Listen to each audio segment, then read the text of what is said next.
বাগানে ফুলের সাথে ভিডিও করতে এসে দেখি আমাদের বাগানে একদম জীবন্ত ফুটফুটে ফুলই এসে হাজির। এটা হলো প্রিয়াঙ্কা দিদির মেয়ে। তোমরাই বলো ও ফুলের থেকেও বেশি সুন্দর কিনা। এই দেখো, বাগানে ঢুকতেই দেখতে পেলাম পিঙ্ক রোজ। আমাদের বাগানে প্রচুর রকমের রোজ আছে, আর গাঁদা ফুলের তো অন্ত নেই, তাই সাজিটা হাতে করে নিয়ে এসেছি তোমাদেরকে তুলে দেখাবো জন্য। ও আর একটা কথাই তো বলা হয়নি, এটা হলো আমাদের কাকার হাতে করে বানানো স্বাদের বাগান।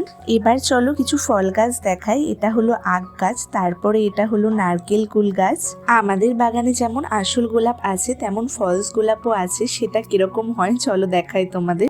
কাকা এই যে দড়ি দিয়ে বেঁধে রেখেছে কিছু হবে। এটা হচ্ছে লিচু গাছ, আর তার সাথে সাথে আম কাঁঠাল গাছ তো আছে। ফুল দেখলেই আমার মাথায় গুজে নিতে ইচ্ছা করে, বাট এটা ঝরে যাচ্ছে, তাই এটা বনুকেই গিফট করে। এটা কাঁচকলা গাছ। কাঁচকলা তো কতটা উপকারী সেটা তোমরা সবাই জানো। পুরো বাগানটা দেখতে চাইলে লং ব্লগটা চেক করতে পারো, আমি এখানে লিংক দিয়ে দিয়েছি।